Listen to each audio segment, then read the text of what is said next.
Bom, vamos lá, meu povo.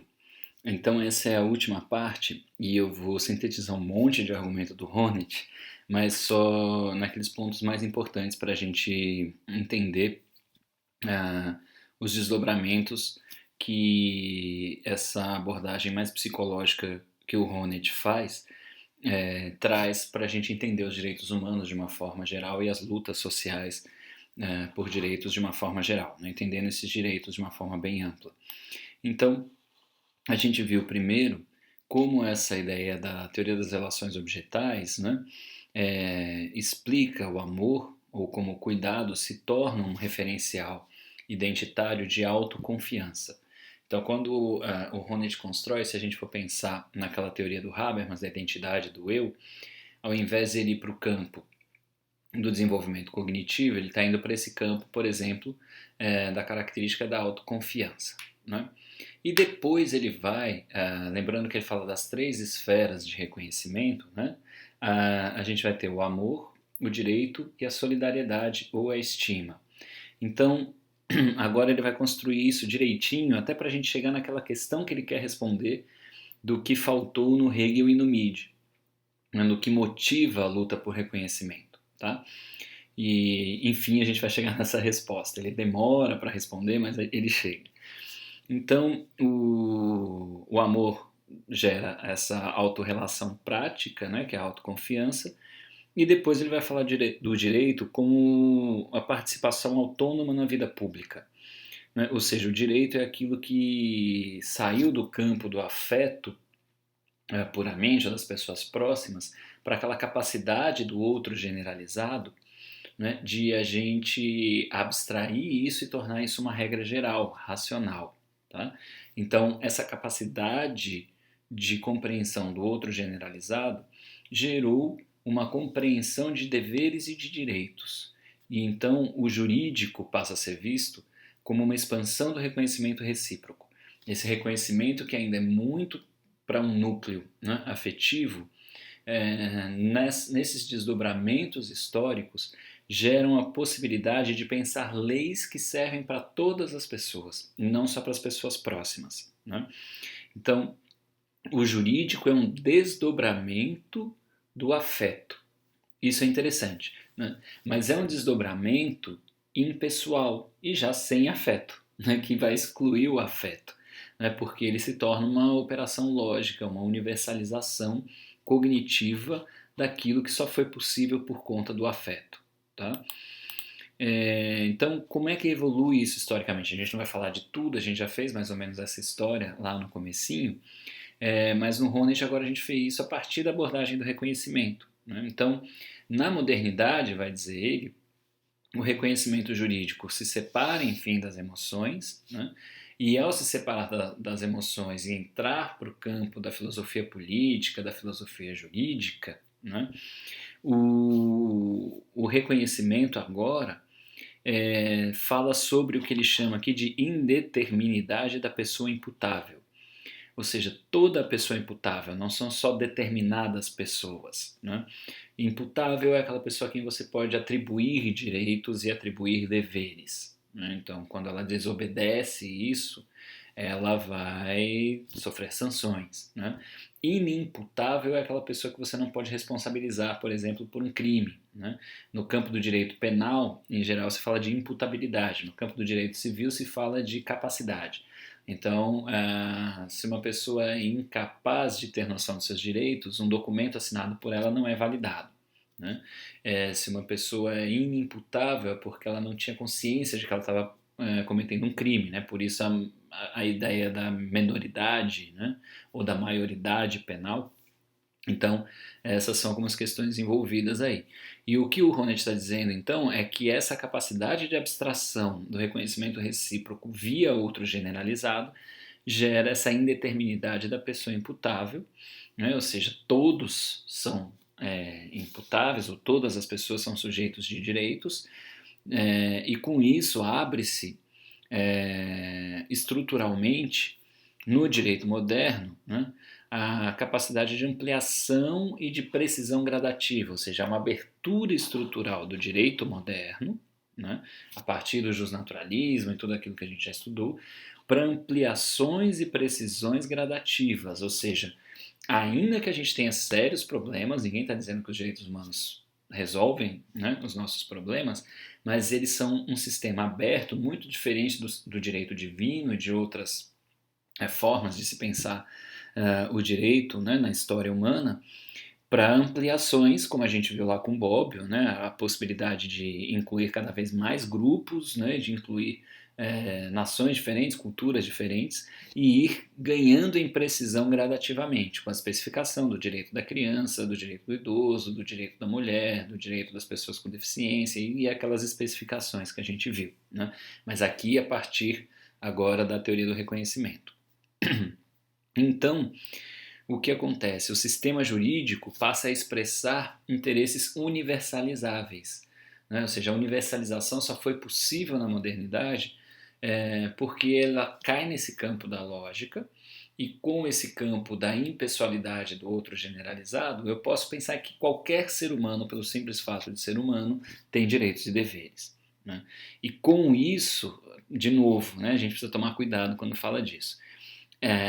Este sistema jurídico aberto a essas possibilidades se torna contrário ou combate às exceções e os privilégios. Isso não quer dizer, a gente vê a torto e a direito, né, como juízes e pessoas com maiores poderes acabam sendo exceções e sendo privilegiados.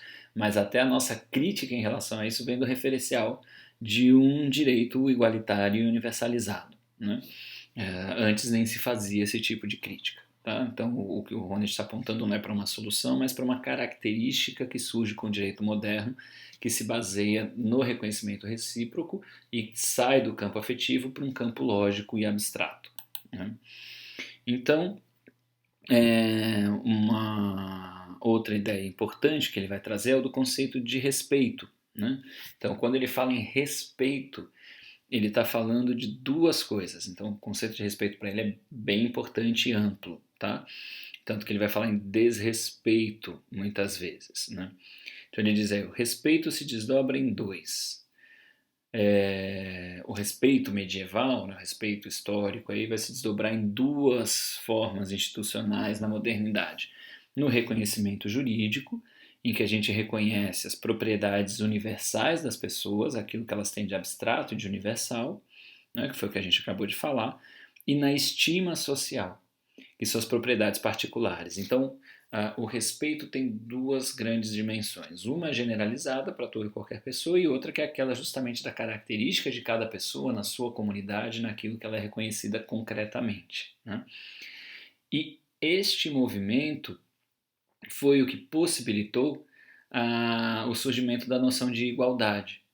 Obviamente é a noção de igualdade que está na base das revoluções modernas, né, que derrubam nobreza, clero, para dizer, não, está todo mundo no mesmo nível aqui. A ideia é reivindicação de igualdade. Lembra? Igualdade, liberdade e fraternidade. Né? Então, isso começa a gerar uma luta por igualdade política, por igualdade econômica e educacional, porque os grandes projetos de educação, de educar todas as pessoas, que é uma invenção moderna também, estão vinculados à noção de você dar a todas as pessoas, independente de origem, de classe, né, porque a maior parte da população do mundo não tinha acesso à educação, condições de lutar por essa igualdade ou uma tentativa concreta de igualar. E daí vem a ideia, né, de participação política, ou seja, não faz sentido a monarquia, porque todos deveriam ter direito de participar e, portanto, ter representantes. Econômica, então aí entram as lutas socialistas, efetivamente, né, e educacional, né, ou seja, de realmente tratar todos de forma igualitária. E o Rony se baseia num autor chamado Marshall para falar como, historicamente, foram se desdobrando concretamente esses direitos. Então, primeiro surgem os direitos de liberdade, né? Então a ideia de que as pessoas poderiam comercializar livremente, poderiam ter liberdade de culto, ou seja, que o Estado não interferisse, né? Então algumas pessoas chamam de direitos negativos, ou o que não se pode fazer para defender essa liberdade. Depois vão surgindo os direitos políticos de participação, né? Então a gente vai ter, por exemplo, as lutas feministas por voto, o movimento negro lutando pela cidadania negra, né? E, enfim, os direitos sociais de bem-estar, né? Então a ideia de a gente ter acesso à segurança, saúde, educação, lazer, cultura, né? Esses direitos vão se desdobrando a partir do desenvolvimento do direito moderno. Tá? Então isso é basicamente como o Honneth tenta mostrar que as relações de reconhecimento partem do afetivo para algo maior e abstrato, e aí o campo do direito, né? E vai ter, de novo, uma autorrelação prática na identidade do eu. Se o amor gera autoconfiança, o direito gera o autorrespeito. É quando eu me entendo como sujeito de direito que eu entendo que eu mereço respeito, entendo que o outro merece respeito. Né? E isso compõe a minha identidade. Ok? Então a gente está falando já de duas características centrais da identidade que não é, que derivam uma da outra, mas o direito se torna independente do reconhecimento afetivo e do cuidado aqui, e o direito, como uma esfera agora isolada, né, da esfera afetiva e da família, começa a criar novas instituições e novas questões que vão também influenciar cá em como as famílias se organizam, como isso se dá. Então é um grande complexo de coisas que se entrelaçam aí. E vamos indo para assim, uma citação final, né? E eu acho eu trouxe essa citação porque é bem interessante. Diz o Honneth lá na página 198 do Luta por Reconhecimento. O significado psíquico que o reconhecimento jurídico possui para o autorrespeito de grupos excluídos. Sempre se discute nas publicações correspondentes que a tolerância ao subprivilégio jurídico conduz a um sentimento paralisante de vergonha social, do qual só o protesto ativo e a resistência poderiam libertar. Então, basicamente, o que ele está dizendo? A gente já tem um efeito psíquico do jurídico. Né? O jurídico já interfere sobre a nossa psique e nos constrói também. E aí o que ele diz? A nossa tolerância ao subprivilégio jurídico, ou seja, a termos menos direitos do que as outras pessoas, né, conduz a um sentimento paralisante de vergonha social. Então, essa vergonha, né, caracteriza boa parte da nossa população. E, vai dizer ele, né, só é possível se libertar disso pelo protesto ativo e pela resistência. Então é bem interessante, ele está falando do aspecto psíquico da luta, do protesto e da resistência nesse campo jurídico. Tá? E vamos então para o campo da estima social e depois eu faço um resumão, esse é mais curtinho, um resumão do capítulo 6, que é o da motivação, enfim, baseado no desrespeito. Então, quando a gente fala de estima social, né, ou da solidariedade, o Honneth falou primeiro desse campo afetivo, ele foi para o campo jurídico, agora vai para o campo cultural. Então, há uma autocompreensão cultural. Né? Certos grupos entendem culturalmente quais são as suas características e é isso que gera estima. Ou seja, eu vou ser mais ou menos estimado, né, ou reconhecido culturalmente numa comunidade de valores e objetivos comuns. Então, aquelas pessoas que têm valores parecidos com os meus e objetivos parecidos com os meus vão me respeitar ou não a partir daquilo que eu sou.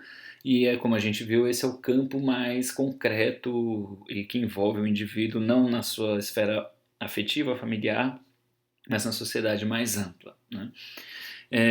Então, essa forma de reconhecimento deriva também historicamente da honra.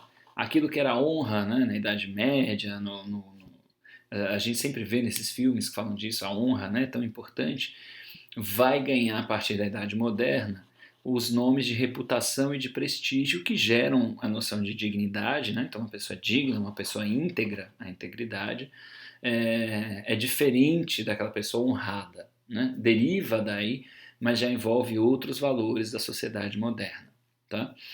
O que o Honneth vai dizer também? Ele se baseia num estudo bem interessante sociológico do... Oh meu Deus do céu! Do Richard Sennett e do Jonathan Cobb, em que eles falam inclusive sobre escolas, né? Mas isso cabe em vários aspectos, daquelas pessoas que são desrespeitadas, né, ou que não são reconhecidas nas suas culturas e acabam gerando uma contracultura de respeito compensatório.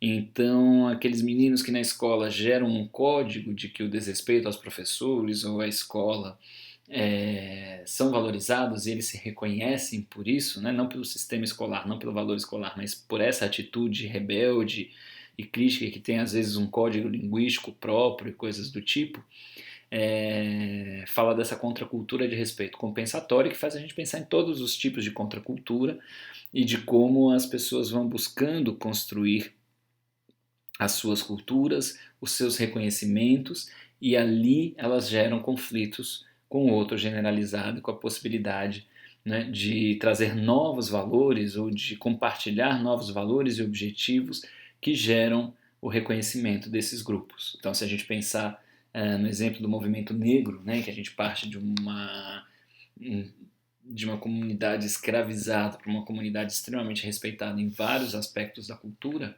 na música, na literatura, na política, em todos os outros campos, né? E até hoje uma luta extremamente criativa né, a partir de uma contracultura que busca esse respeito, né? E que traz um exemplo, acho que muito bacana de luta e de possibilidades, né? Então é nesse sentido que ele está falando da solidariedade. E de novo, se a gente viu que o afeto ou o amor gera autoconfiança, o direito, o autorrespeito, a solidariedade gera a autoestima. E aí a gente tem um trio que fecha essa noção de identidade no Honneth, né? A autoconfiança, autorrespeito e autoestima. Tá? E chegamos então, né, na parte final, que é o sexto capítulo do livro, que é óbvio, o livro ainda tem mais uma parte, tá? Que ele vai abordar algumas teorias que trataram disso de forma fragmentária e vai para a conclusão. Mas para a gente, eu acho que já está ótimo, está de bom tamanho até aqui. Então, essa identidade do eu para o Honneth, que eu acabei de sintetizar, já era o slide próximo, é essa, né? Diferente daquela do Habermas, que eu acho interessante, diferente da ideia do fim do indivíduo lá no Adorno, né? Então, a gente teria que o amor e o cuidado geram a autoconfiança, o direito, o autorrespeito, a solidariedade e a autoestima. Então, nós nos constituímos a partir de três grandes instituições de reconhecimento da nossa cultura e que também nos formam. Tá? Então, é com esta base teórica, eu entendendo que o Honneth está falando de identidade nesse sentido, como uma construção coletiva, cultural, institucional e também individual, que a gente vai conseguir entender a teoria motivacional dele. Então, ele não está falando de motivação por impulsos, por instintos, por pulsões ou por desejos, coisas do tipo, mas ele está falando de motivação da luta, principalmente, né, da luta por reconhecimento, a partir de um complexo entre as relações sociais mais próximas, mais abstratas e culturais, né, mediadas pelo amor, pelo direito e pela estima ou pela solidariedade, ou pela organização do trabalho, como a gente já viu. Tá? Então vamos lá. Qual é a tese, enfim, que ele vai tentar construir? Se o respeito se constrói com base nas instituições que constituem a identidade, as formas de desrespeito também. E basicamente eu vou falar disso mais adiante, mas o Honneth passou boa parte da vida dele tentando achar isso. O que é o ideal normativo?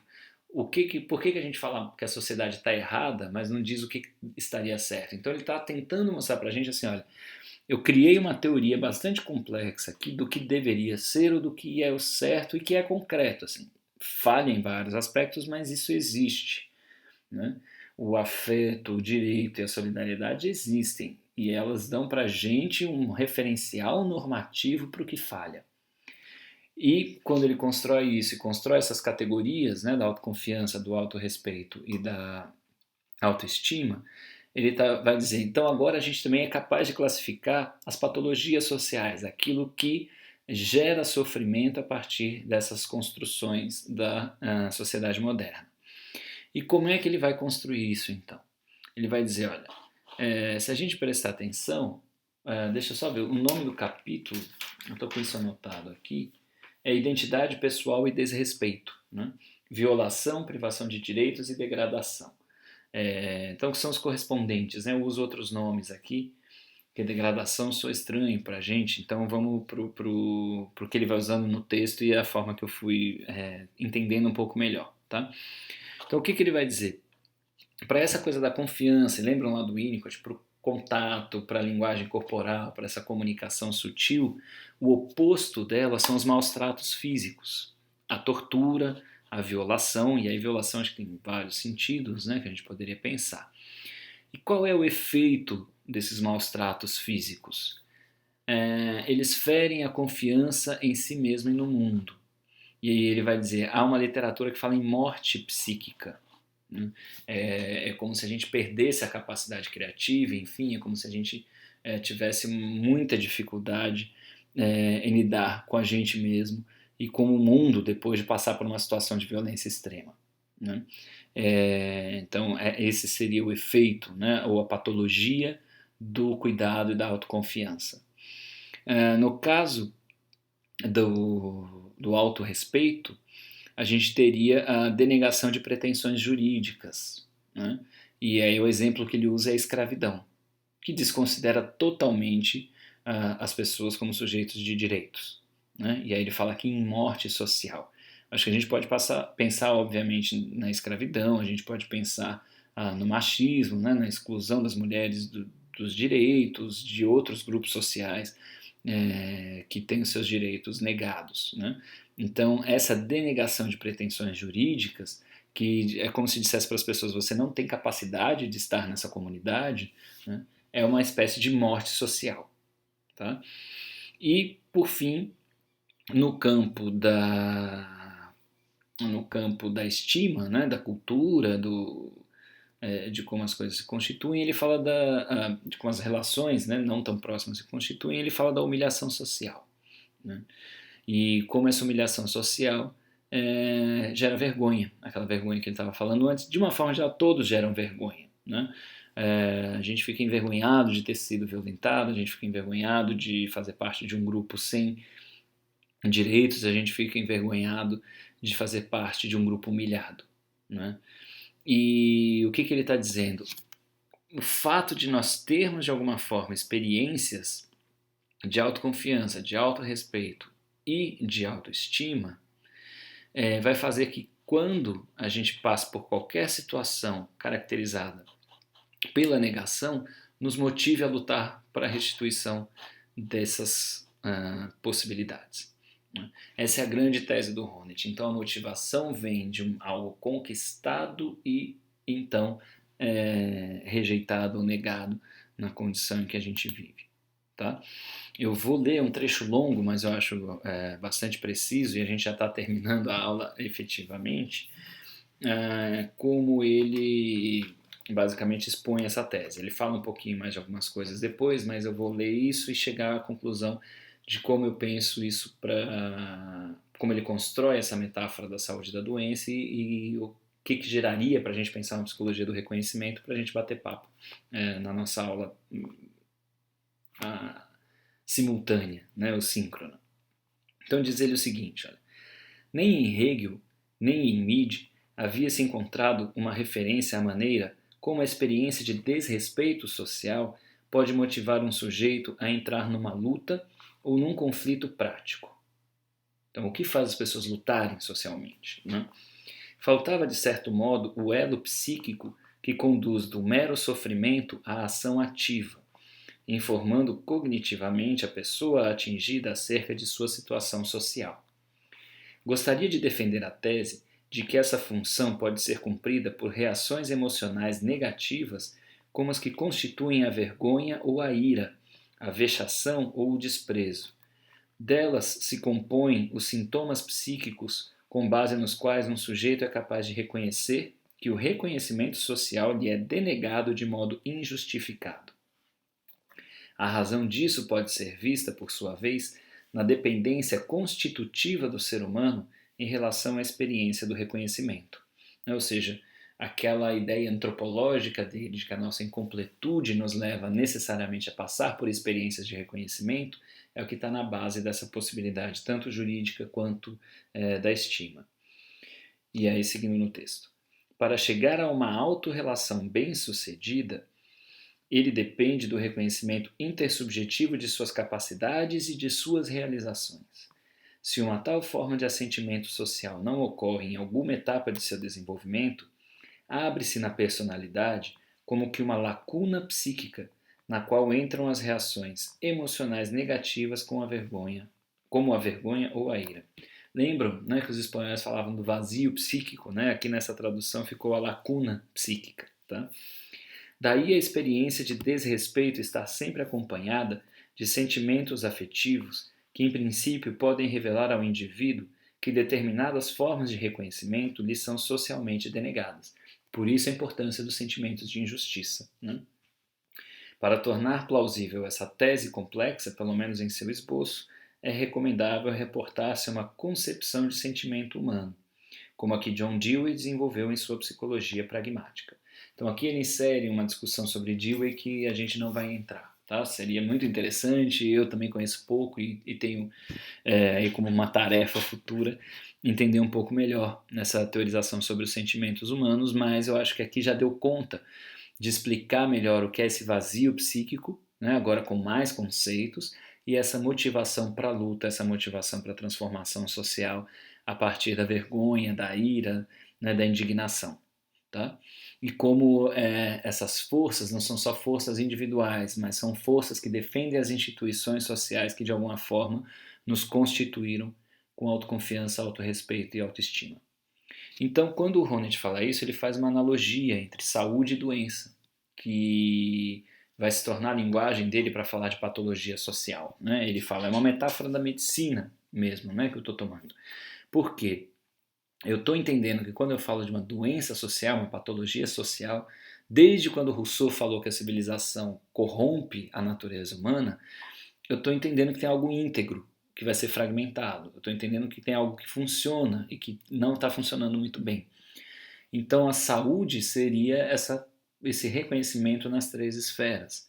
E tudo aquilo que fere isso é considerado uma patologia, uma doença ou algo que gera sofrimento.